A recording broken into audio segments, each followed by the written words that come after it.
Assalamualaikum warahmatullahi wabarakatuh. Bagaimana kabarnya anak-anakku semuanya? Semoga kalian semua dalam keadaan sehat, semangat, dan bergembira. Pada pertemuan kita kali ini, kita akan membahas tentang pengaruh kebijakan kerja paksa. Nah, ini pada masa kolonial Belanda. Kita lanjutkan, anak-anak.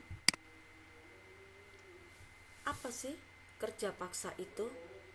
Kerja paksa itu sebenarnya juga biasa kita kenal dengan istilah kerja rodi, yaitu kerja yang tanpa diberi upah, ya, dan mereka tidak mengenal waktu. Kerja paksa di Indonesia di sini pada masa pemerintahan Herman Willem Daendels. Ya, tujuan Herman Willem Daendels ini melakukan kerja paksa yaitu salah satunya untuk membiayai dana perang melawan Inggris.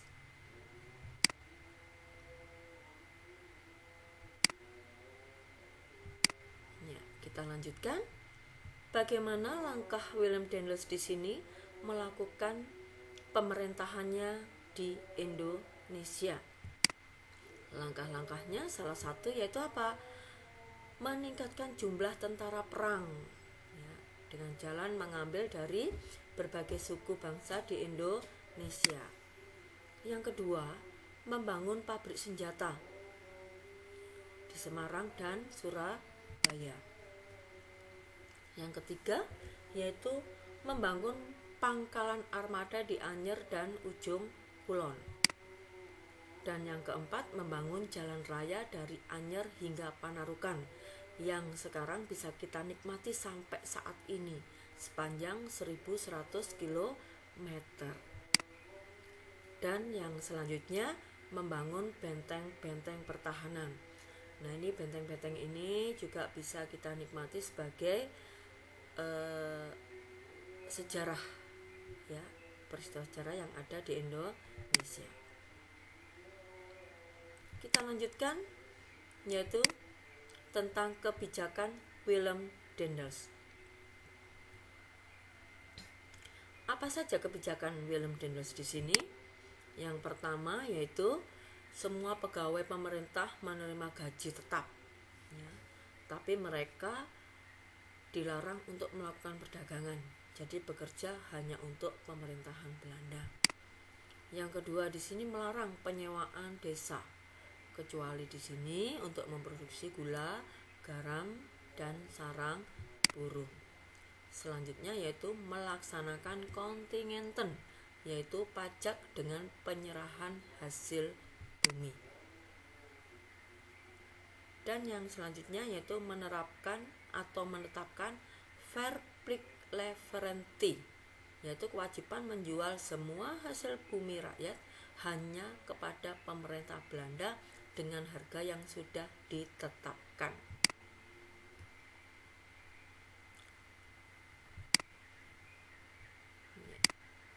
Kebijakan Willem Daendels yang lainnya yaitu menerapkan sistem kerja paksa atau rodi. Nah, ini merupakan yang dilaksanakan di Indonesia. Ya, salah satunya itu tadi yang membangun jalan dari Anyer ke Panarukan, yang bisa kita nikmati sampai saat ini. Dan juga membangun jalan pos dari Anyer sampai Panarukan. Ini sebagai dasar apa? Yaitu pertimbangan pertahanan. Ya, yang selanjutnya yaitu juga membangun pelabuhan-pelabuhan dan membuat kapal perang. Ya, karena saat itu Belanda perang dengan Inggris. Nah, ini juga Daendels melakukan apa? Penjualan tanah rakyat kepada pihak swasta atau asing. Dan juga yang terakhir mewajibkan Prenjersstelsel, yaitu apa? Hanya menanam kopi pada rakyat Priangan. Bagaimana akibat kebijakan Daendels di Indonesia? Ya, yang pertama, karena kekejamannya akhirnya menimbulkan kebencian yang mendalam baik dari penguasa maupun rakyat. Dan juga di sini munculnya tanah-tanah partikelir atau tanah swasta yang dikelola oleh pihak swasta. Yang tadi salah satu kebijakannya yaitu menjual tanah-tanahnya ke pihak asing. Nah, ini muncul tanah-tanah partikelir. Nah, karena kebencian ini, maka akibat yang ketiga yaitu timbullah pertentangan atau perlawanan penguasa maupun rakyat. Mereka menentang atau melawan kebijakan yang dilakukan oleh Daendels.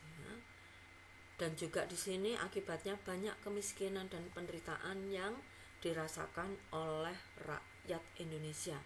Dan penderitaan ini sangat panjang karena memang Daendels di sini memerintah di Indonesia lama sehingga menimbulkan kemiskinan dan penderitaan yang berkepanjangan. Tapi di sini akhirnya karena rakyat Indonesia sangat menderita, akhirnya di sini Daendels kekuasaannya atau pemerintahnya dicopot. Nah, inilah materi tentang kerja paksa. Dan kita akan lanjutkan pada materi yang berikutnya. Sekian, terima kasih. Assalamualaikum warahmatullahi wabarakatuh.